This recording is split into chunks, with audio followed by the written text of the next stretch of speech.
प्रणाम मित्रों। देखो, आज हमारी आध्यात्मिक चर्चा का बिंदु यह रहेगा कि क्या यहाँ हम अनुभव कर सकते हैं कि ईश्वर निरंतर हमारे साथ है या प्रत्येक कण में ईश्वर व्याप्त है। क्या इसको अनुभव करने का कोई तरीका है? तो निश्चित रूप से हम इसी पे चर्चा करेंगे। तो देखो, सबसे पहले तो जो पहचान है ना, कि आपको कैसे पता चले कि ईश्वर निरंतर हमारे साथ है। जितने पल, जिस पल आप आनंद की अवस्था में हो, आनंद मतलब एक अंतः आनंद आपके अंदर स्फुरित हो रहा है, तो निश्चित रूप से उन पलों में, उन पलों का साक्षी ईश्वर है और आप आनंद में हो। यानी वह पल ऐसे हैं जिसमें आपको अनुभव हो रहा है कि ईश्वर मेरे साथ है। क्योंकि जब ईश्वर की अनुभूति है, वही आनंद है। वास्तविक आनंद जिसे कहते हैं, वह यही है कि जब हमारे को निश्चित रूप से पता है कि ईश्वर इस पल मेरे साथ है, तो उस पल आप आनंद में होंगे। अब निश्चित रूप से दूसरा प्रश्न यह उठता है कि भई, हमें हर पल तो हम ध्यान नहीं रख पाते ना कि ईश्वर हमारे साथ है कि नहीं है। तो उसके लिए क्या समाधान है? तो देखो, उसके लिए समाधान क्या है, जैसे हम ऑफ़िस जा रहे हैं या कहीं भी हमारा जैसे मान लो कोई सॉफ्टवेयर कंपनी में नौकरी कर रहे हैं, तो भाई उनका कार्यप्रणाली दूसरे प्रकार की है कि भाई दिन भर कंप्यूटर के सामने बैठना है। तो पहले अपनी निष्ठा यह बना लें, अनुभव यह कर लें कि भाई ईश्वर प्रत्येक कण में विराजमान है। प्रत्येक कण का मतलब यह है कि उस ऑफिस के कंप्यूटर में भी ईश्वर विराजमान है, निश्चित रूप से। ठीक है, यह तो है। और आपके भीतर भी ईश्वर विराजमान है। तो आपको जो टास्क मिला है ना, उसको आप कीजिए। तो ईश्वर तत्व जिसमें आप काम कर रहे हो, उसमें भी ईश्वर की चेतना व्याप्त है।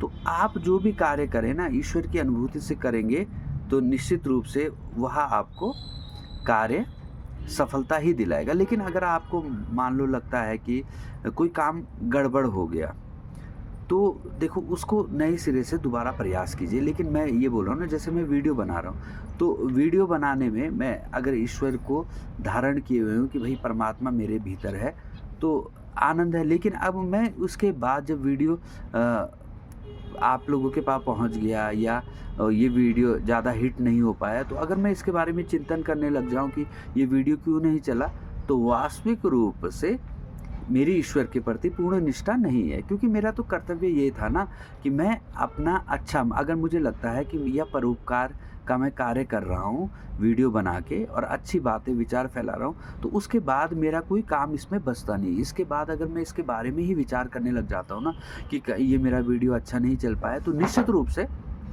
मेरे भीतर अभी ईश्वर को मैंने सही ढंग से समझा नहीं है। वही मैं उदाहरण दे रहा हूँ कि अगर सॉफ्टवेयर इंजीनियर दिन भर काम कर रहा है, लेकिन उस काम के बाद वो उस काम के बारे में ही विचार कर रहा है, तो निश्चित रूप से उसको ईश्वर तत्व का ही पूर्ण अनुभव नहीं है। क्योंकि ईश्वर तत्व का पूर्ण अनुभव हुआ व्यक्ति अपना कार्य करेगा और उस बात को वहीं छोड़ देगा। उसके बाद उसके फल की उसको कोई चिंता नहीं कि उसने तो भाई, क्योंकि उसके परिवार के पोषण के लिए, मानवता के लिए या किसी जन समुदाय के हित के लिए वह काम था, वह कर दिया, अपना प्रयास पूरा कर दिया। अब मान लो उसी काम के बारे में वह चिंतन करेगा कि भाई मेरे बॉस को ये अच्छा लगेगा या नहीं लगेगा, तो निश्चित रूप से वह उसके आनंद को खंडित कर देगा ना ये बात। तो यह चिंता बन जाएगी। फिर इसको आपने त्यागना है, अपना काम पूर्ण निष्ठा के साथ करना है।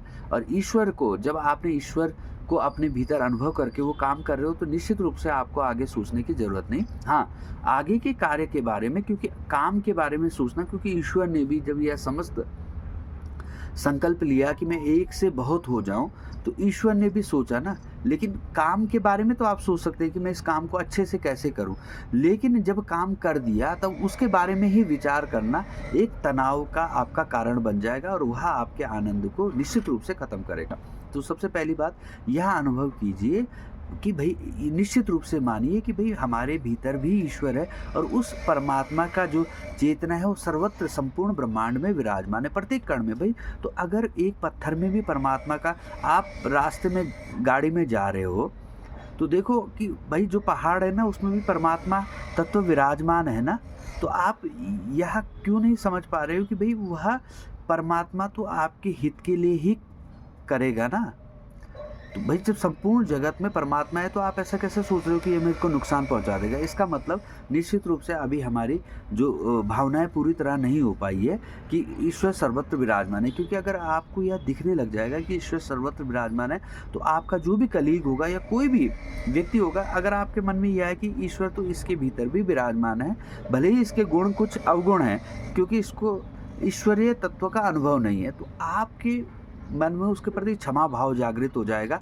और जब आपकी दृष्टि उस पर पड़ेगी तो निश्चित रूप से उसका मन परिवर्तित होने लग जाएगा, क्योंकि आप ईश्वरीय दृष्टि से उसको देख रहे हो, तो आपके प्रति बैर भावना उसके भीतर हो नहीं सकती।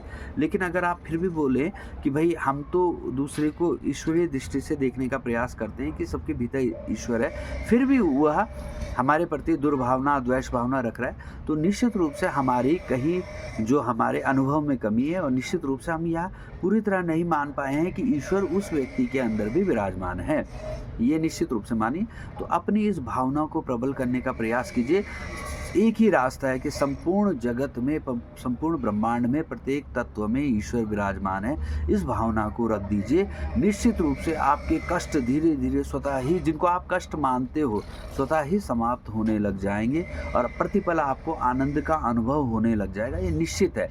लेकिन जब तक हम यह नहीं मान पाएंगे तो थोड़े बहुत हमें समस्याओं का सामना करना पड़ेगा। लेकिन अगर आप उस स्थिति में आप नहीं पहुँचे, तो तब तक हमें साधारण जो नियम है कि भाई ज़्यादा किसी से, मतलब ऐसे लोगों को अवॉइड कर दो कि जो आपको लोग लगते हैं कि भाई आपके कार्य मतलब आपके प्रति सही भावना उनकी नहीं है, बिल्कुल उनको अवॉइड कर दो।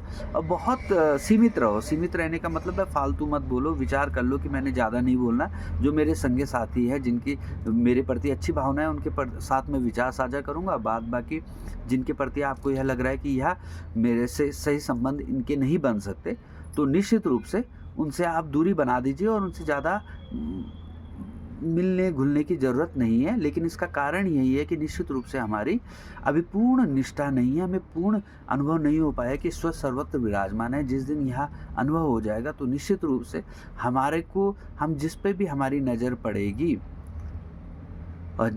उसको भी धीरे धीरे बात समझने आने लग जाएगी, जिसके भीतर 1% चेतना भी विराजमान है कि यह मेरे मित्र ही हैं। नमस्कार, धन्यवाद।